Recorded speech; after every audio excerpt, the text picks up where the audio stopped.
And we're off. We're back. We are off and back and on air again. Thumbs up. That's all good. Yeah. Never know quite how to open a podcast. Yeah. Yeah. I think saying hello is a pretty natural thing.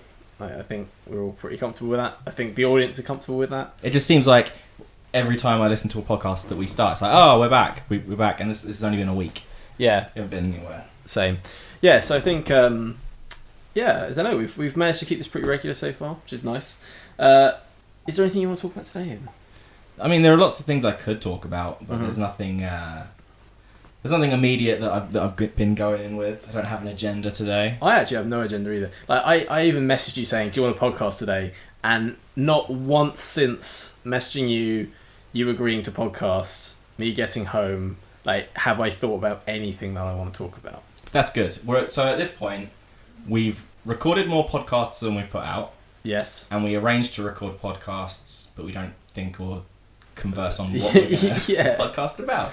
It's a great strategy. I'm sort of acting like we're less informed than we are because just 30 seconds ago we had an idea of something we could talk about. That's true. Because we're going to see the Apes tomorrow. We are going to go see the Apes, and I was saying how I literally can't remember any of the major plot points about. Well, I do remember some of the major plot points. I know that there was a monkey called Caesar, raised by James Franco. Was he a monkey? No. Well, he was an ape.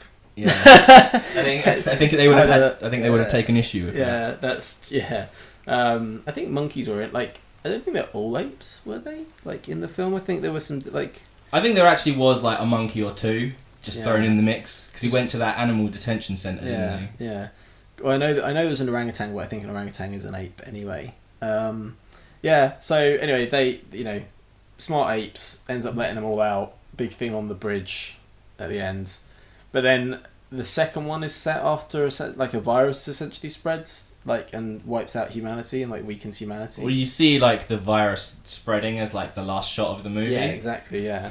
I think wasn't it his dickhead neighbour who was just constantly turning up and going, oh, waving his finger at his disabled dad and everything. Yeah. And that guy goes on to doom humanity by turning up to work when he had monkey flu. Oh man, they were, and then the second one, of course, was about sort of the coexistence of, monkey and man having formed their new societies in response to the war and in response to the virus and stuff. Yeah, and essentially it kind of descended into battle, didn't it? I guess they hadn't really fought at that point after the bridge. They probably had skirmishes here and there. That was more them trying to stop escape monkeys. This was more them and us kind of thing. And obviously it got a little bit heated. And and then there was also the interesting stuff that actually went on in the monkey society that because there's the war ape, wasn't there? I can't remember his name, but the guy from Black Mirror. To be honest, I actually you talked about the evil ape that tried to take over Caesar's. Yeah, the guy who tried to have the power struggle. Yeah, I can't remember his name, but he was awesome. Yeah, he was. He sticks out as a highlight of the movie. But yeah, I'm woefully unprepared for the film tomorrow, so I need to rewatch it. I'm excited though because I think overall it's gonna. If this one is as good as the other two, it's going to shape up to be a pretty good trilogy. Yeah, it's really nice as well, how they've done it, because it was a bit of a surprise that they were going to tell the origin story of Planet of the Apes, and I think it's with that sort of thing, it's going back to touch a cult classic, or I guess it was just a classic, wasn't it? It was just it always comes with that risk. I mean, we've seen what can happen. Let's not even get into Tim Burton's Planet of the Apes. I haven't actually seen that at all. Oh my god. Okay, let's get into it then.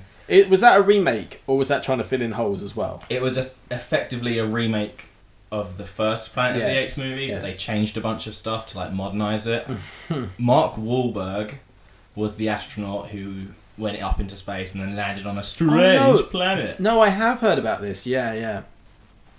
As an original premise though, if you're talking about was it based on a book, Planet of the Apes? The original? It might be. I don't know. I mean, either way, point is, I think it's actually a really original plot. If you think, even by today's standards, that's a pretty good, twist, right? It was a novel. Okay, right, yeah, I thought that might have been the sort of thing that sort of came out of that. But I thought it was really impressive. I actually, like, as far as the twist goes, that's awesome. Like, setting it up, you think he's like crash landing on another planet. Oh, there are apes everywhere. Oh, there was Earth all along. Like, that's pretty cool. Yeah, and I think that's why I think the power of that final scene is probably why we're still getting Planet of the Apes movies. Yeah, exactly. Well, of course, because they continued it after that, like actually like sequelizing it. I think there were like four or five other films. Actual original sequel, yeah. And in those sequels, the apes' planet, Earth, gets blown up. Yeah. And the apes go back in time to like human Earth. That's very like that's so telling of the era though. That's where they went with it. But then they have a baby. Like the two of the surviving apes have a baby, and they call it Caesar. And the government like tried to get Caesar, and they hide him in a zoo, and like quite a lot of the ideas that are in this franchise were from that original. Were from like the second half of the original movie franchise. That was a really I really want to. I don't remember, like I think the second one in this series, like the modernized series, was like it was more action packed and stuff, but I really liked the initial film. Like I really enjoyed it way more than I just remember enjoying it way more than I thought I would. Like I was so excited for the second one coming out. On both counts, I think that applied to me. Yeah, they were awesome. So I'm really interested, and obviously Andy Serkis is like a god. Like he's so good. Pretty much everything he's involved with has been great. Was he in Skull Island? I've not seen Kong Skull Island, but was he Kong again? I don't know actually. I mean, to be honest, if there's a CG character played well, it's probably him. That's sort of par for the course nowadays, isn't it? I pretty much love how that guy like just made a career out of being Gollum though. Like it was like because everyone went mental for how good it was. You know? Yeah. I mean, Gollum is like he's almost like Yoda in that he's more famous than the movies that he's from, breakout character kind of thing. But I think also because that was one of the first really believable CG like on-screen characters, wasn't he? Because like before that, there'd been some pretty dodgy CGI characters, and Gollum, like even by today's standards, for the most part holds up. Like there's not much, like you can tell like when he's interacting with people, it's not fully interactive, but for the most part, like that whole like performance was amazing. I think really also cool. Like part of it is how they played with your expectations of Gollum. Yeah. Like for the first movie, he was just kind of in the shadows a bit, following them. And in the second one, like he's talking to him, and in the third one, he's like a party member / traitor / hero. Yeah, Let's not forget that Gollum was the one who saved the day. Yeah, Frodo is like he's so. When you actually watch those films, because when you're younger, because I mean, I think me and you were very young when those films started coming out. Just because he's like featuring a lot of the scenes, he's sort of almost like framed as the main character. But when you actually watch the films back, he's not the main character at all. It's Sam and Gollum. Really, like Frodo is just the worst guy. Like we watched all three movies back to back, extended editions on like consecutive nights. Nice. And I just did a counter for every time Frodo fell over. And by the third movie, like it's way into the 50s and 60s. He is a weak ass. Like he's so. Oh man, I used to like Frodo, but Sam is now like the older I get, the more and more I like Sam. Sam is just amazing. He's like the best character. I used to really like Legolas, but then The Hobbit ruined him, and Gimli became my favourite. Can't say. No, even The Hobbit sort of ruined Gimli. That's my son Gimli. Yeah. You didn't need to do that. Hobbit Legolas was horrible. So bad. Like, obviously he was meant to look younger, so they covered him tons of like makeup, but he just looked really creepy. And it's just like forced into this love triangle. Like he was like so like such. Was he in a love triangle though? Because it was just like he could have been racist. Yeah, I think it was a bit of both, to be honest. He really liked her, and he was a racist. But it was never sort of like elaborated upon in any meaningful way. No. Oh no, that was one of the worst, cinematic decisions of recent decades. Like, easily, it was horrible. That love triangle in The Hobbit. I really hated it. It's weird that The Hobbit basically became what the Star Wars prequels were, like to a T. Yeah, I mean, it really was. That whole thing makes me really sad because Lord of the Rings is one of my favourite movie franchise of all time. Like, and it's probably my favorite fantasy world. Like, I love it. Like, it's so good, and I especially like Fellowship of the Ring. Like that movie just drew me in. But it was, and that's why it was so difficult to watch The Hobbit, because it was, and like, you got this feeling that everyone was kind of nodding and going along with it, like, yeah, that was good, right? Like, everyone liked that, and I was kind of like, no, like, and they were kind of like, yeah, I kind of know what you mean. Like, it was just, everyone was like, yeah. No one had the balls at the time to go, this shit is awful. Yeah. It stinks. The second film I felt was like almost a redeeming fact. Like, the second film was actually really good, I thought. But it just so the start was really boring and long, because you could tell they were like drawing it out, trying to get 3 films out of it. Yeah, definitely. The second film was actually really tight and good, and actually ended on a pretty good cliffhanger. And then, like, to have the cliffhanger resolve within like 2 seconds of the next film. It's alright, we killed him. Yeah, and then like this whole, like, those 2 movies had set that up, and then the last bit of that was just the most boring drivel like imaginable. That Battle of the Five Armies was absolutely shocking. And what was up with that guy who was like Grima Wormtongue Mark II? Mm-hmm. He was like dressing up as a woman to avoid fighting, and yeah, it was horrendous. And he was trying to escape with all of the gold, and then his ship sunk. It's like, why are you giving this guy? Why are you here? I know, it was literally for the sake of. It was like everything that Lord of the Rings wasn't. Like, Lord of the Rings, you felt like every character had a real purpose, and like all these like different, you know, storylines and story arcs were working together for this greater means. And then The Hobbit was the exact opposite. There were like so many pointless characters, like so many bits, like story arcs forced in that just went nowhere, just because ultimately the source material didn't have it in there. Like, when I first heard about they were extending the Hobbit to 3 films, I was cautious, but I was like, you know what? There was a lot written after the Hobbit. They're going to tie it together. They're going to tie it Lord of the Rings. Well, it was also that, like, the way Peter Jackson sold it was that it was going to incorporate things from like the Silmarillion and these other like I can't remember what his Middle Earth. His whole Middle Earth saga was going to be filled in. The wider you know, mythos that he later built up. And I was like, on paper, that sounds great. Like, if that's the trilogy, that'll be awesome. But at what point does that devolve into weird comedy bits with androgynous man boys? Oh, and the overuse of CGI was horrendous too. Like, in a movie 10 years prior to that, I was convinced that they were like there, because for the most part they actually were. There were people. This is it. Like, that Lord of the Rings still stands the test of time, I think, because those armies, yes, they were replicated with CG, but everything close to the camera that you could see in detail was someone wearing something, or it was a miniature being filmed with some post effects. This was the opposite. Like, things that just didn't need to be CG were CG, and you could tell straight away. And there was just like Sean Connery. Billy Connolly. Billy Connolly. Yeah, that's horrendous. Sorry, Scottish people. His character was so grating. But he was all CG. Yeah. But Billy Connolly exists. I know. Like, he's a man. They literally could have just got Billy Connolly to do those scenes.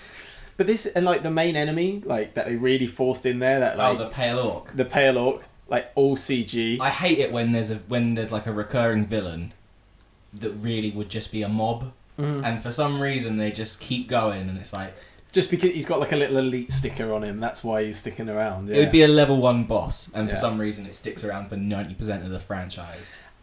It was horrendous, and to be fair, I got this sense that they didn't really know what they're doing, and then all the horror stories, I don't know how much you've heard about, like... Oh, I've seen, like, there's a 10-minute bit from one of the behind the scenes. And Peter Jackson's like, I ain't got a clue. Yeah, like, basically, because the whole story, like, Del Toro was originally in it. Going direct. Because Peter Jackson was like, you know, I've left Middle-earth, I'm done with it. I'm going to try and make Halo movies and The Lovely Bones. Oh, I know. Peter Jackson. Oh. Why? But yeah, so Guillermo del Toro was like, originally he was signed up to direct. A lot of people like, he's a good creature guy. It'll be great. Yeah, and then obviously there were difficulties with, you know, pre-production and planning. So obviously Warner Brothers were getting pretty... It was Warner Brothers, wasn't it? I think it's New Line Cinema. It might be a subsidiary. I thought that Warner Brothers were like the bigger publishing and new yeah, I thought that was just... maybe I'm wrong. But anyway, the publishers, from my understanding, was like, you know, the people pumping the money into it obviously kind of they've been pumping money. It is Warner Brothers. You're correct. Oh, okay, cool. I thought it. Yeah, I thought. I should have known that from the Middle Earth game. Yeah. It comes up at the start Because they have all the rights to it, and they also nick the combat from Arkham Asylum. That's not a tangent. Go on. Yeah, we'll get onto that. Actually, that's like an interesting topic because there has been a mini breed of games which is just the combat from Arkham Asylum. Anyway, so it's its own genre now. But yeah, so yeah, there was like all these like. They wasted a ton of money on it. It'd been long enough, and so they were literally like, "We need a director." I don't know what they did to Peter Jackson, like whether it was a threat or a bribe or a combination of the two. Look, we've got your wife, and we'll pay you millions of pounds. He's like, "Fine, I'll do it." Maybe they threatened to give it to some like awful hack director that they knew would rub him we'll up. get George Lucas in it, all right, and Steven Spielberg. No, you want to get a George Lucas movie? I'll make it for you. I'll make a George Lucas movie. You watch.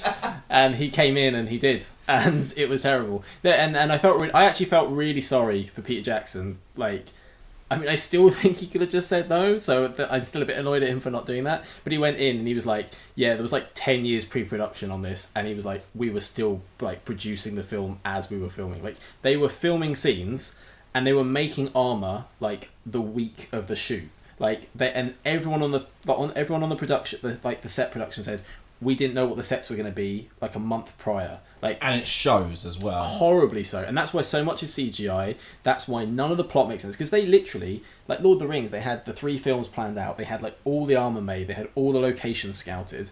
This was the opposite. This was like, we don't even know like what our story arcs are going to be.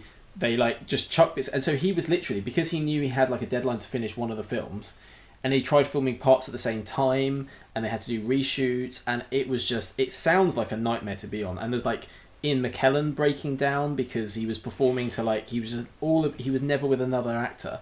And he was like, this is not why... Did you hear about this? Yeah, because he was like, this is not why I'm going to acting. It was a very like communal experience. A lot of the Fellowship actors have like tattoos of the leaf on them. And he was like, okay, I'll come back for this project because I like the character, I like the material, and I'll get to see all my friends again. Yes. And they just put him in a room and went, act to a camera. And they had broom poles with like the Hobbit heads on it to like show him where to look. And yeah, like it sounds horrendous. It sounds like a real... And we spoke about this in the previous podcast, but about how you have, there is this line between, yes, you can have loads of money and make a really good thing, but also it can corrupt a project. And this is this was deadlines and money pushing a project through that should have had the time taken on it, because it was such a great franchise. And if they had literally just went, you know what, we're just going to tell The Hobbit with a couple of other references and it'll be 2 films, and like give it 5 years pre-production, it could have been one of the best things ever. And it was just absolute tripe. And there's that amazing, and I say amazing with entire sarcasm, that bit with the barrels in the river. And literally it cuts from like this amazing cinematic 4K camera, and they've used GoPros to like show the point of the view of the thing. It like cuts to GoPro quality. And I've never been so taken out of a movie by a equipment choice as that. I was literally watching it and I was like, and that's from a GoPro advert. I was like, what is this absolute rubbish? Like, and if you're listening to this thinking, oh, why are these guys talking shit on The Hobbit? I love The Hobbit. I implore you. You're wrong. One, you are wrong, but I implore you to watch the scene in which the sexy dwarf who didn't look like a dwarf, who had an elf girlfriend, watch the scene where he dies and tell me if like the fighting and the stage doesn't look like Buffy the Vampire Slayer. Oh, it's so bad. That's a really good point, actually. Oh my god, I tried to forget as much. And then there's Legolas running up the collapsing bridge bit. Oh, it's so horrible. Like Legolas used to do awesome things, and it was like he has skill in combat. Now it's just he's God, and the world works around him. To his also, but he was somehow, despite being like elevated, was such a flatter character. He was so unlikable in that. He wasn't the same jokey Legolas. He was this real like stuff. I don't know how they were trying to tell you that he went from being this guy to this jokey, like kind of awesome character running around elephants and stuff. Like, I don't understand how that transition, like, did someone just take the stick out of his arse? I don't know what happened. Well, I think in terms of like the Lord of the Rings trilogy, Legolas as a character, he's basically just a hired hand. He's just really good at killing things. So narratively, like there's compilations of statements like they're taking the hobbits to Isengard. Or, that's not a cloud, those are birds. It's all just every bit of Legolas dialogue is him just exclaiming something or he's killing something as an action. And I bet they went, the moment that's really interesting for Legolas as a character is in The Two Towers, when he starts to get a bit pissy with Aragorn and goes, all these people are going to die, like, this is fucked, we've got no idea what we're doing here. Wow. He just whines, and I bet they just thought, what if we did that for, like, 3 movies? Films, yeah. Oh, it's so horrible. Like, the choice to put him in it could have been good, but it was bad. They put him in a love triangle with a dwarf. That you rightly so as well. I always found it funny how what were their names? Keely and Feely. They were just like, you got all these like fugly dwarves, and there's just these like 2 handsome short men. I was hello. I'm pretty certain that like she's like, yeah, I love him for his heart and the fact he's actually like a normal looking person. Like, so why aren't you in love with, I don't know, Gloin? yeah. Even Thorin Oakenshield, like, to a bit, like, stopped looking like a dwarf after the first movie. Mm-hmm. Yeah, did they just stop putting the prosthetic on him or something? Like, they just took his big nose off and was like, oh man. Yeah, I feel so let down by that. I was so excited by it. But yeah, it really didn't feel like... I wanted to... Like, the opening shot and stuff was really nice, because obviously it starts with Elijah Wood and the original actor who played Bilbo. Oh yeah, the whole thing's framed as a flashback. Yeah, but it was kind of warming, because you're like, oh, I'm about to re-enter Middle Earth. I can't wait to see what they do. First film, so boring. Really didn't like any of the characters. Second film, pretty cool. It's building up. Third film, tripe. And I was just crushed. I was like, see, I felt like they got progressively worse. And I think, to me, like, Martin Freeman as Bilbo Baggins, he was like perfect casting. Every moment he was in, I was like, that feels like Middle Earth to me. And the scene between him and Gollum were great. Like the riddle, that scene was really well done. But that was because they actually spent some time on that. It was interesting because like Andy Serkis, because this is, I guess it actually goes back, because I don't know if you knew about like the production of it. Andy Serkis was actually like he was in charge of the B team. Right. So he was the one doing all the B-roll and filling in all the gaps, and he was also obviously really pivotal in the Gollum and Smaug stuff. Yeah, really good, like really good, and he did a great job. And it's just poor planning, isn't it? And money thrown at a project that. I think like the further along the trilogy went, it just became less and less about Bilbo Baggins. To the point where there's like a moment where he speaks up and says something at the end of like the Battle of the Five Armies, and it's almost like he hadn't been on screen for the 40 minutes before he said that, and he's supposed to, for all intents and purposes, he's supposed to be the main character. He's supposed to be our eyes into this world as an audience. I mean, I guess it was also about the plight of the dwarves. I think number 2 was the best example. The plight of the dwarves is the story, but Frodo is our Bilbo is our point of entry into that story. That's true. But I don't know. I feel like number 2 was the best, personally. I think a lot of people think that because of the dragon. No, it was because he wasn't even really in it the whole way. I really liked because I guess not. No. It started to feel really coherent, like with that. Like that actually felt like they were nearing the purpose. There was a lot of like good peril, and there was some really interesting interactions with the characters. I felt they developed in an interesting way. Well, actually, the second one has the barrel sequence, doesn't it? Yeah. Which is like the best thing in the whole franchise. Yeah, I really liked. Contrary to the quality of the cameras. Yes, yeah. There's a juxtaposition there. But just as a book, what it was, so The Hobbit was a short, really sweet, like, adventure story. That's the heart of it. It's just an adventure story. It's people going on an adventure. And it was pretty light-hearted. It was effectively a children's novel. Yeah, right? It was a children's novel. And it led up to Lord of the Rings, which was this gritty, big epic. And actually, in the world of Middle-earth, the fact that Ring's in it, but it kind of, no one knows the significance of it yet, was kind of the nice thing about it. It was like, it was this great precursor to what the Lord of the Rings trilogy was. And if that film had been the same, if it had been 1 or 2 movies, like I think 2 maximum at a push, where it was, and they'd stuck to it, the right tone. But the thing is, they tried to apply Lord of the Rings tone and length to a story that does not have... Story that just doesn't have enough content, and it wasn't even that world. It was a very different world then, and they tried to make it gritty and it was atrocious. I think part of the problem as well is like, despite everyone's best efforts, like the people who are supposed to be younger, they all look older. Yeah, people sound different. Like, I mean, it just all feels a bit off, doesn't it? Yeah, I mean, at the end of the day, that's what you get for filming a prequel after the sequel. Like, But I mean, Gandalf looked like Gandalf. Legolas was the bit that really threw me. He just shouldn't have been in it though. Like every second he was on screen was just a glaring. This is a Lord of the Rings prequel rather than this is the Hobbit. And it just felt like you were watching the death of it. And the annoying thing is though, they're not going to go and I feel like it needs a remake, but they're not going to go and remake it. And if they end up remaking Lord of the Rings, that's it. I'm done. Like, I'm out. Like, it's going to happen. It's kind of weird. An all-female Lord of the Rings. Oh, yeah. Oh, Ghostbusters. Where Middle-earth are... like all of the different races that come together in the Alliance. They'll be like your LGBTQs and everyone else. And then the white cis males will be led by Sauron. That'll be the race switching. Yeah, we'll go from black to white. Nigel Farage sitting on the tower. No, he's not actually. To be fair, he's not even the worst of them, is he? No, he's just a guy who knows what to say to get people to do what he wants. If anything, some props to him. Not a fan. Yeah, oh Christ! I don't know if we even want to get into this can of worms. But no, let's go. You know what? There's a thread that I think we should pick up. I'm gonna cut Nigel Farage off, and we're gonna ignore it, and we're gonna go on to the genre that was born out of Batman Arkham Asylum's combat mechanics. Right. Yeah, because how much of that do you think is to do with Assassin's Creed? Because I think Assassin's Creed was a very similar thing just before. I'm gonna say almost none, because no one enjoyed the combat in Assassin's Creed. No one was like, you know what really made that game great? The basic, because Assassin's Creed, yes, it was a third person combat brawler, but it was so basic. It was counter and you attack back.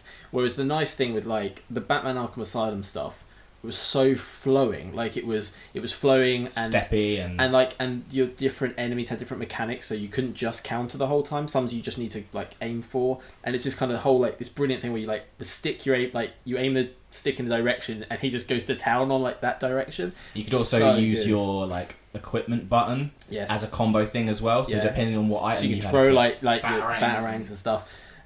But I mean, it's actually weird because we say it's more the genre, but actually, if you look at the games, there are a couple that steal it and aren't the same publisher, but the majority are all Warner Brothers games. So if you look at Shadow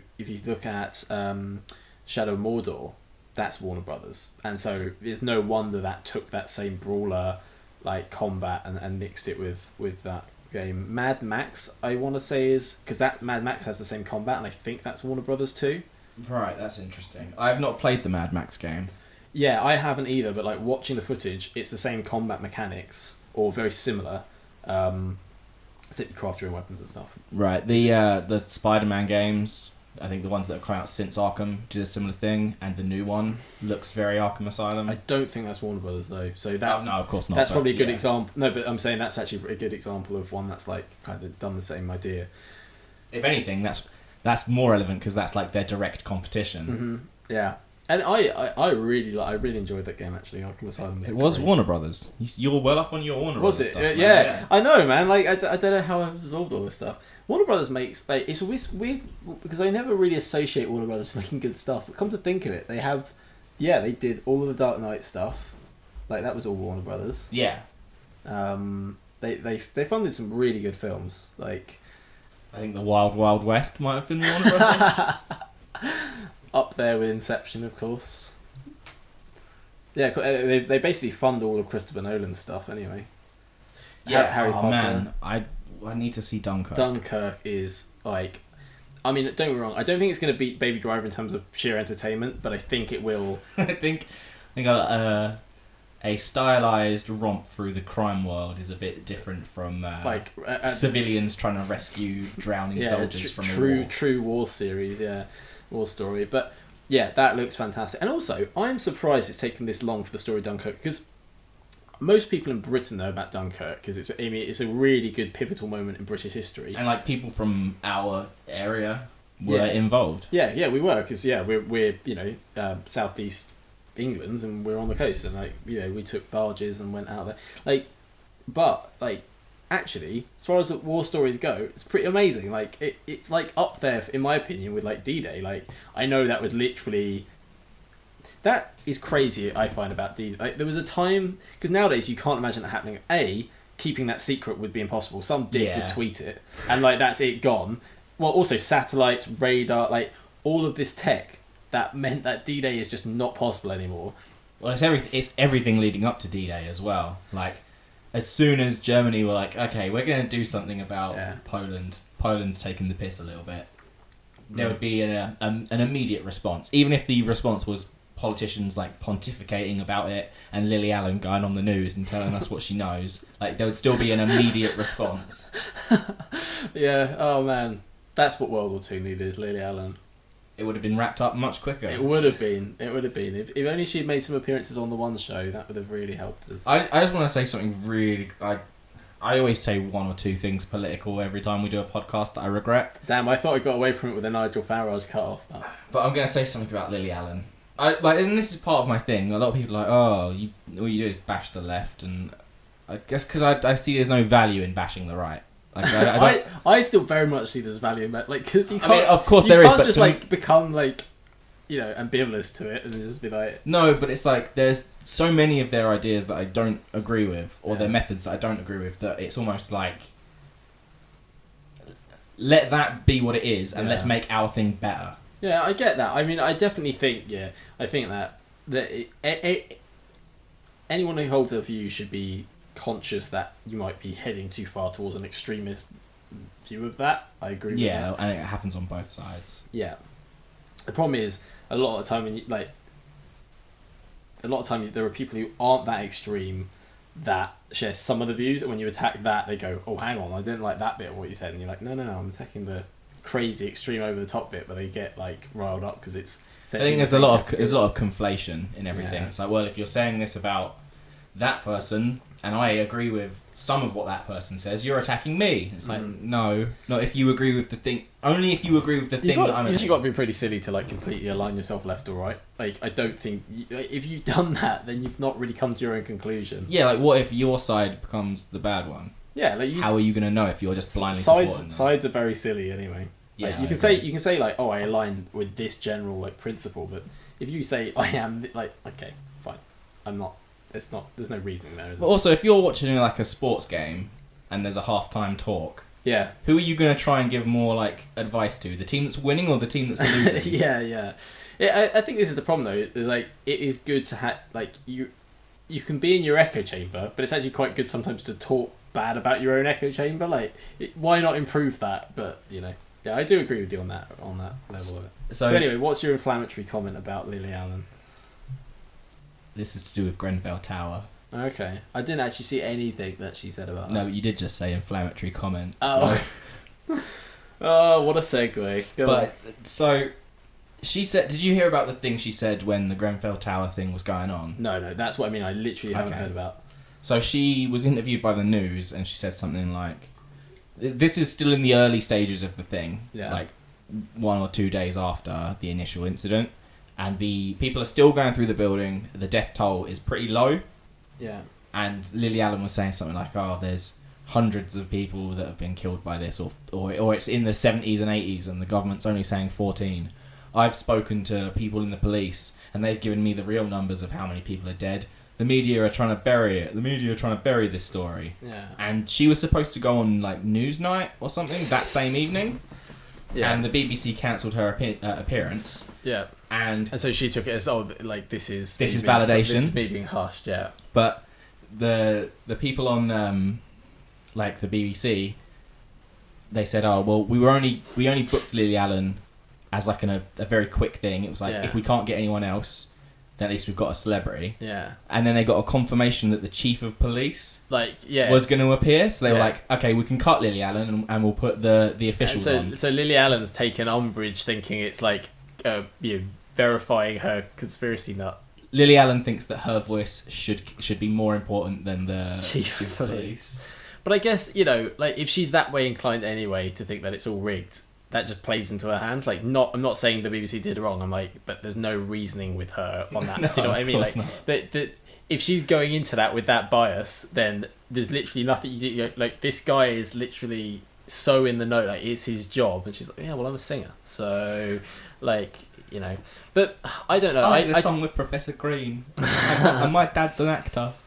Yeah, the sheriff. Isn't he the sheriff of Nottingham? He is, yeah. Yeah, damn. So, yeah. That's how, like, from the ghetto she is. From the ghettos of Nottingham. Yeah. But I think that Yeah, I do have a problem with, like, it's so frustrating because there is a real message behind what happened with Grenfell, and it is along the lines of, you know, essentially how the poor are treated in our society by, you know, essentially by proxy though. They're not like, it's not like someone went out, let's kill the poor. It's just neglect. If someone's gonna die, yeah, it's basically like, because they're not really thought of a people. Like, you know, there are a lot of people in power and money that were cutting corners. Yeah, they were. I mean, the full thing's not even come out yet, but yeah. But this is the point, but the problem is, I think that often people who have these exaggerated, almost like conspiracy-esque rants about it, or they take this and they just use it as like emotive statements. Because I could say, oh, it's the rich killing the poor, and like that's very different to like the poor are dying as a result of the rich's contempt for them. You can take that a million different ways, that statement, rather than a bit more of a carefully planned out sentence. And these things, like, you know, the media reporting this number. The thing is, there's a protocol like to follow, and I get that people are angry with this, but when it was coming out, I think we all knew it was going to be higher than the initial 14. Like, yeah, they you know, it was pretty well reported, like how many people had got out, and the police even said, like, when they announced it was like 12 people, they went, we expect this number to rise. But they have a process. They tell, you know, they try and identify people, they try and rule everything out, because they don't want to go to a high number and come back down. It's better to announce it rising as you're more certain. Of course it is. That isn't a cover-up. Like, that is procedure. Like, in every disaster, you'll always see that. It's like you know, World Trade Center. Like, and on the news, they were estimating, saying there were this many residents, if not more. And the police have said they don't think anyone else made it out alive, so the number's expected to rise. That's a really reasonable statement to make. I'm sorry, but Lily Allen saying that the media would be suppressing the deaths of people. Does she not realise how usually irresponsible and like tabloidy? Yeah. If they thought that it was a higher number of people killed, they wouldn't sensationalise that. This is the one time they wouldn't do that. Exactly. Come on. But this is kind of the thing though as well. Like, if they're in on it too, yeah. If they sensationalise it, it's the media. I think the thing they forget is the media is just run by a lot of different people trying to get, you know, and they do have different agendas and they have different audiences, and that's where this misinformation comes from. But like, it's like she would have just as much of a problem if they quoted the wrong number or whatever, you know, or like the wrong fact about her. So let's say they're reporting on her and they get a fact wrong, they'd be like, oh, they didn't fact check that. Well, that's the same thing as to why the police are not releasing a wildly high number. That's, yeah, sure, you can speak to all your policeman friends, because there's probably numbers floating around, but they're not confirmed. And that it just strikes me as, it's kind of sad, because there is an important point to make, and I think if she had picked her battle better, if she had picked her angle of attack, she could have made a much more, because that just makes me switch off of her opinion, because I'm like, you're being ridiculous. I don't really value what you're saying. If she hadn't gone to that extreme and had actually focused on some other points she might have had, I'd have listened more. Like, I think the problem is as well, like, there is something to call the media to task on in that situation. Yeah. And I think it's the fact that they even put a camera in front of Lily Allen's face to begin with. Like, I know. Lily Allen acting like she didn't want them to do that. Yeah. There were other celebrities that were sort of from that area. Like, Rita Ora was one. Yeah. I think she just kind of dressed down, went in, did some stuff, gave some money, then fucked off. Adele? Yeah. Like, dropped some stuff off in the middle of the night, like Santa Claus. Yeah, I like Adele. Like, I think the thing is as well, you just got to look at how people act to see their intentions. They can say whatever they want, but it's actually how they act, and you know. Lily Allen has a bigger ego than Adele. I know, like 5% of the talent. And the thing is, I don't have a problem with, like, I really like it when people with a platform use it for good. Like, of course, I don't have a problem with that, and that's not what I'm not like. Well, you know, she's a singer, she should stay out of this, because she can have, like, I mean, you know, Bill Gates invented, you know, he wrote Windows and obviously became a billionaire through it. It doesn't mean that he's any less good at eradicating polio. That's awesome. That's and also on a lower level, like, Russell Brand is one of my favourite people like ever. Yeah. And there are a lot of people who think that he should just go back to telling jokes and being funny. Yeah. And I like that he still is funny, but he does it in a different way, and he's actually trying to achieve something. Yeah. But I think the big difference is, yes, it seems less about chasing their own, like, people who really want to help. And we said this about, like, SJWs and stuff, especially with, like, the recent H3H3 video. there's a really big difference between people who chase their own, like, you know, desire for attention and, like, you know, than actually people who want to have a better end result for the world. There's a huge difference there. You can you know, you can both walk under the same banner of progress, but, like, how you act and how you try and get to that end goal and how you carry yourself is the actual bit that matters, because that is actually what's going to achieve that progress. There's too much, like, dogmatic thinking in both the SJW community and the anti-SJW community. Yeah, I mean, both of them will reject ideas just based on the power hierarchy of their community. I've said this before, though. I think that they are just... I think they're basically idiots, and they exist on every... Like, in every, you know, aspect of society, they exist. If there's a battle to be fought, there's going to be people on each side being just completely stupid. The people who actually are being rational and more measured, you know, they're just as sick of those people on their own side as the people they're actually going against, because they're, you know, lessening their cause, because they're just going around saying stupid stuff and you probably, like, say you're I don't know, an SJW-ish YouTuber. There might be another SJW YouTuber who you're friends with and you collaborate with, and then they make some ridiculous point.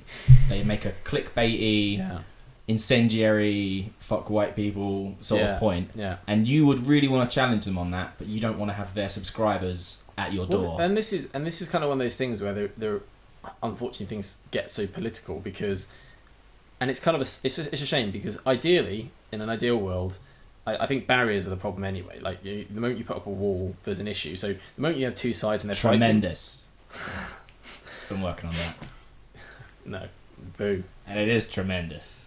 So you get these two sides with this barrier, and that's instantly the problem. But the problem is that, like, when people sit either side of this and they get so, like, wrapped up in their own little side of things, that, like, they don't think of individual points anymore. They become this mob mentality. And yeah, you're right. Like, suddenly it becomes wrong to criticize someone on your own side. You're seen as this traitor to the cause, and you end up in this no man's land where you're opposing them, trying to, like, get progress, but you're also almost ousted just because you don't fit the poster, like, you know, the manifesto of your group. And it's kind of really weird. Like, it's this kind of, and that's very tribal.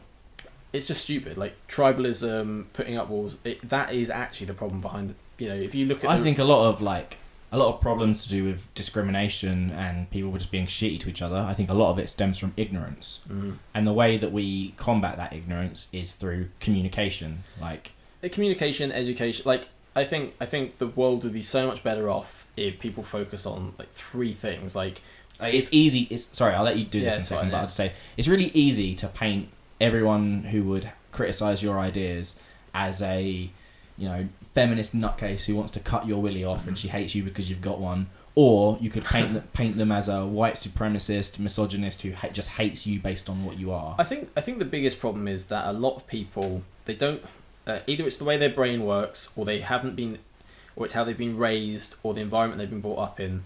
But basically, it's how you approach and think about the world, and it is ultimately. I feel like, you know, actually some people really need to spend more time just thinking about the world around them and really trying to break it down to its constituent parts, because it's really human and easy to fall in the trap of tribalism and, like you say, painting everyone with one brush. And, you know, that's the easy thing, but it's not realistic and it doesn't have any purpose. And in the context of a debate as well, they're also, like, they're just defense mechanisms. They're attempts to deflect rather than to engage. But this is the point. Like, these people aren't actually after progress or whatever. They like feeling, you know, ratified by people of the same thought process as them, and they like winning a battle with someone. They don't really care about the cause. They care about, it's just this simple instinct of wanting to fight and win over someone else and wanting to be part of a community. And if that's what you're for, then you're not actually, you can't really say you're actually working towards something better. And I think it's just having this holistic approach to it, which is understanding the fundamentals and actually constructing your worldview through that. That's what people need to do. But unfortunately, that's actually a lot harder, and it takes a lot more time. And unfortunately, it makes it a grey area. Rather than black and white, you're suddenly, you know, you have to answer difficult questions and you have to question yourself, and people don't like doing that. And I think the biggest thing is people should be, you know, I think people should be more open to changing their minds. So people should you should want to change if someone presents you with something that proves you wrong. And so many people instantly put up a defense to that and will not back down. People need to learn that actually it's better. I am not wrong. You are wrong. Yeah, exactly. Like every TV debate where there's someone sat on the left and someone sat on the right, it's always just, no, that is not true. The moment someone turns it personal, like I've been talking to people sometimes, and they will just take real offence to something that I didn't use offensive language or whatever. I would have yes, you did. I would have cornered them into some logical fallacy they've been believing in, and just deconstructed what they were saying, and rather than just go swallow pride or whatever, because I'm not going to turn around and go, "Ha, you're wrong." That would be bad on me. If someone tried to change based on what I said and I rubbed it in their face, that's not encouraging learning, because I'm not really coming at it. Because you should go at a debate. It's okay to disagree with me, but just let me know why and how you disagree with me, not just let me know that you do disagree with me. But also be willing to change be willing to actually change your worldview, because if you literally go into something like that with the inability to change your worldview, it's pointless. Just don't have that conversation, because you might as well go into it going, I'm not going to change my worldview. Whatever you say doesn't matter. And if that's the case, just don't. Just admit you're not going to do that. Don't pretend like you are. Yeah, it's so stupid. You're literally just wasting your time. I think people might take some umbrage with what I'm about to say because of how vocal I am about some of my opinions, but I don't say things to try and change people's minds. I just say them to kind of let people know what I think, or to try and be funny, or there's a million reasons why I might say something, but it's never really about winning you over to my cause, and maybe that's part of the problem. Yeah, because I think I don't politically as well. I don't feel like I have a side anymore. I know that in a way I view you as someone who's you just, in a weird way, I see you as just someone who plays devil advocate a lot. That's what it feels like a lot of the time, because I'll have met people, or that'll have met you once or twice, and they're or at first they'll have been that guy has some issue, and then when they get to know you, they know that you're not in a weird way. It's just almost that you can play devil advocate, right? I think if you actually understand the situation, you can almost play it from any side. It's that's the thing. I really want to understand why people think the things they think. I think to an extent, I don't want to convert you to thinking the way I think. Yeah. I want you to think how you think, and I want to know about it. Well, it's interesting, yeah, because I'm interested on a psychological. I do find it fascinating how people get to their views and stuff. I find that really interesting, but also, I think it's one of those things where I don't know what you should. So yeah, I don't know. So for me, I have this idea of objective truth, or I don't think you can get to complete objective truth, because human interact we've put a bunch of meaning to stuff. The human, I don't know, society is a human construct, and it's not a law of physics. It's not there's no objective truth to that. Truth is defined after the fact by the majority. But I don't know. I do disagree with that. I think that basically you should have I think really what people need to see it as you should, if we can all agree on metrics for success. So how we can measure, I think that you can measure the success of an idea or a plan or a worldview. So let's say you take the metric of, and I think a pretty good one is if you're trying to decide on how to go about something or a way of acting, it should be with the desire to have, the people who are impacted by it reduce the amount of suffering and improve, how much happiness they experience. If that's your metric for success, then you have something to measure that by, and you can essentially say, okay, if I take this route and compare it to this route, and obviously it's some situations it's really hard to know what that is, but that's what you almost need to filter all your actions through, a field like that.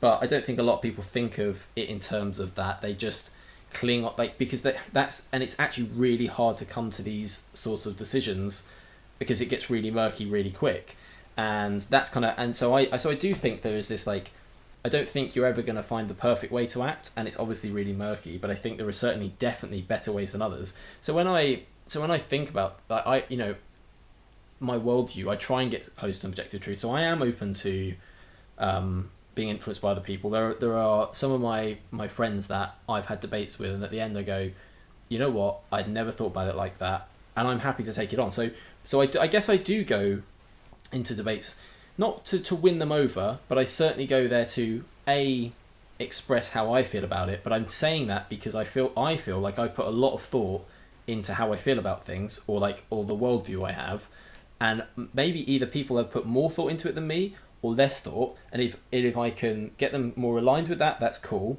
But if they've actually got points that I haven't made, that's how that's how I see myself as actually getting better as a person. If I can come across someone who, it's almost like evolution, it's like this, like these ideas, it's like survival of the fittest, the better idea should win out. And if you're like going to put a barrier there, then I don't feel comfortable with the idea that I'm wrong. So like, I don't want to block that off. I don't want to, just for the sake of saying, oh, I won that argument. I want to be able to say, even if you take right and wrong out of the equation, right? I at least want to understand why someone feels differently to me. Yeah. And even if I'm never going to change how I feel, and they're never going to change how they feel, I at least want to understand why they think that way, and I want them to understand why I think the way I do. Because I think a lot of problems go back to ignorance and people telling you what other people's opinions are. I certainly think that understanding each other's worldview and taking like a calm, objective look at it and really understanding it is definitely the path to, essentially like a more like peaceful coexistence, because that's what it's about. It's about, you should actually be able to understand, and really like, people need to look at people as what they are, which are these biological machines that have existed for 15, 20, 30 years, and they've grown up in an environment, and that environment shaped them. That is actually how you need to treat everyone, because if you just treat them like someone who's grown up in your environment and you ignore their background, it's so stupid to do, because there are environmental there are experiences that person's gone through that you almost certainly haven't, if it's too far off. I can talk to someone from Malden and there's a good chance that will align pretty much on most of our view, right? Because we are local. There is I'm of a demographic. I haven't experienced that thing. So I don't know if you should have said that. Like, now I'm worried that CNN are going to come after me. What you mean? Because we've put a location down. Yeah. Thing is, we're not even in Malden, are we? That's technically true as well. Yeah, so it's not worth kicking the stand over, but it's definitely. I just get too excited, So Great, we'll be in the second place then. So this is kind of my point, is that like that's the very place you should start, is treating people as these like blobs that have gone through a bunch of experiences that are probably different to yours. So you should definitely try and understand that, because that might help your worldview, and it will certainly help understand. Even if your worldview, you kind of basically think they're wrong, you can at least be compassionate towards them, in the sense of like, it's like people who like murderers, right? I mean, these are people vilified by society. But I think actually, if you take a look at, they have they didn't really. I don't think anyone really sets out to do it. They are. You can argue that they've ended in a bad place, but it's actually very interesting watching or looking at the different way people end up being a murderer. Some people do it in self-defense. Some people, they literally have never been exposed to the idea that's wrong, because they've been in a society that glorifies that. Like, is that really their fault?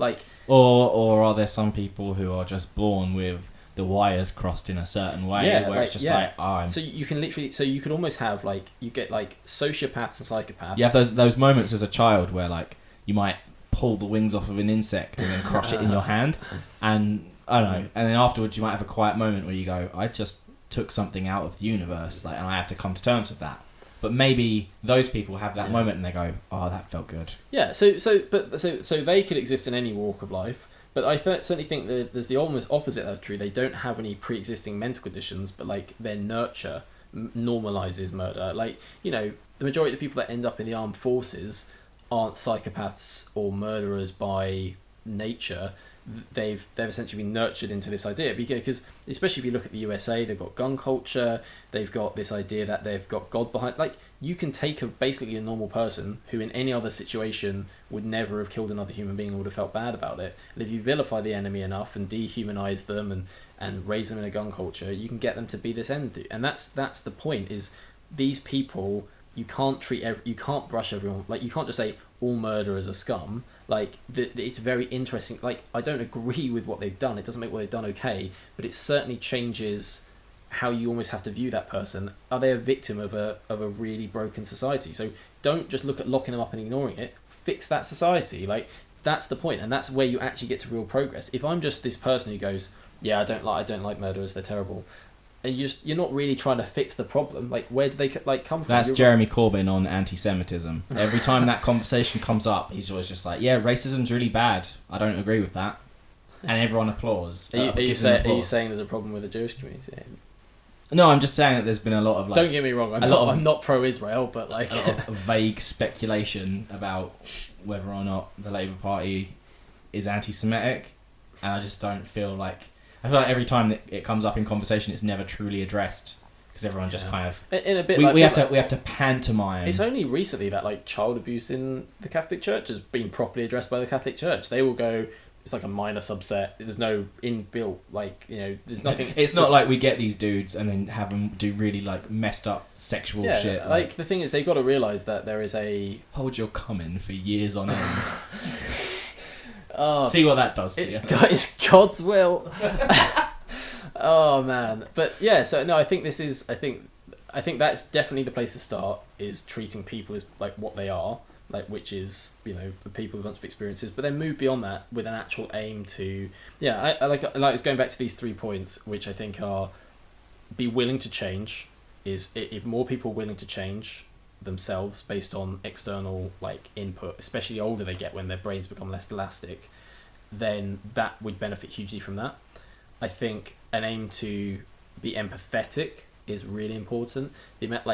That's a big problem, not being able to see something from another person's point of view, even if you've not experienced it yourself. If more people were empathetic and willing to change, that would be huge. And also listen is like the third thing, like to actually try and take in what someone's saying, not listen to what they're saying, like skim read it and look for keywords that you can attack or jump on and use pre-planned phrases. Try and actually understand what they're saying. It's so disappointing because like after Brexit and Trump and everything, like I felt at long last people were talking about this idea of like this intellectual segregation that is happening through technology and I thought I didn't have any hope, but I was like, at least it's being talked about now. Maybe when people realise that there is like obvious media bias and there is a bubble and like news organisations that will write an article that says this is the public opinion on something, and you go, okay, how have they got the public opinion? And you scroll through and it's just tweets. And if you go on Twitter, you can find any opinion on anything. But this is it, but I think like. But that's how they want to present the world to you, and what we were realising is that worldview isn't necessarily reality. Well, I think the problem is though, I think it's already existed, but technology has allowed us to exacerbate that in a way that we've never been able to do before. We've got algorithms feeding in, they work by trying to work out what you like, and they feed you more of that stuff, and then in return you take that as the worldview. It's like why Middle America's it's why the Americans. I almost don't blame the Americans for being this kind of xenophobic, terrified of the outside world, because they are they can live pretty happily just in the United States. But even that is something that the media has put in your head based on. Yeah, but it's almost where I don't want to call it the media. I don't like it because this almost feels like, and that's what I have with this the media. It's almost calling it this one entity. It's just there's a huge scale that the media exists on. To the extreme, to the neutral, and that's a problem as well. That scale has got wider since the internet. It has, but now just idiots on a blog can be part of a narrative. But that's also because I feel like people but I think the pendulum has gone to an extreme, and at least we now have words like fake news, and at least it's in the public consciousness where it wasn't before. So I feel like if change, before change can happen, you at least need to identify the problem, and I think it's got to the point where we know about it. And I think we'll see the pendulum swing back the other way. I think there's already a lot of resistance to fake news. You're always going to get idiots, and this is what I'm saying. These idiots will always exist and be taken advantage of by these types of systems. But I hope to see people who have been affected by that, shouldn't have been, kind of come around to their senses, because I certainly have. Before this is really identified, maybe I'd be misled, and then I tried to read if there's a news story I care about, I try to get as many different articles on it as possible, and I look for the stuff that is... Do you know who's really known by? The Financial Times. Money doesn't... Yeah, seriously, like... It's not. The Financial Times is probably one of the most straight-up news publications you can read. Like, in terms of just, like, no bias, it's just... Yeah. Just follow the money. This is what happens.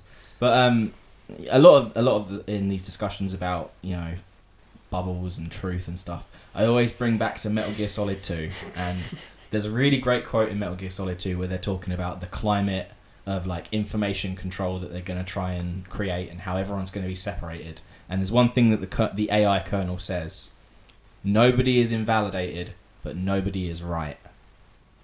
Very nice. Hideo Kojima, he saw all of this coming. So there we go, we didn't guys. Listen. We have started off on our pre-Planet of the Apes. It's quite similar to Planet of the Apes. Think about it this way. It's just like that tribe versus the other tribe. Yeah. Don't listen to the apes. They're scum. To be fair, Planet, like, you know, like all films like that, and basically, it's satire if it's got animals in it, basically being analogous to humans. And pretty much. And, you know, it's got a... Planet of the Apes got a message in there somewhere, I'm sure. I've seen a lot of things of people going, whenever something comes out now, it's going to be the political ramifications of this, and I know I'm guilty of that too myself. But there's a lot of people talking about the political stuff in this Apes movie, and I'm like, they have spent years working on this. Like, they would have started production in 2015. At the end of the day, these political trends have been going on since like the dawn. That's just humanity. Like, you can make any of these, like, you can read into it what you want. Like, really, I mean, there might be some obvious like stuff to do with it, but people can draw parallels like wherever they want. It's like, do you know the South Park episode where they have immigrants from the future come back in time to take the jobs of people in the present, and they all just walk around and they took our jobs. Like, in the commentary for that episode, Trey Parker and Matt Stone said that they'd had that idea like 10 years before when they were working on South Park, and they were like, there's a lot of talk about immigration and immigrants taking jobs, but you look at it just never goes away. You look at when they made but this is it, like, people, this is what I'm saying, it's such a human trend to want to do, and it's like, it's the same reason why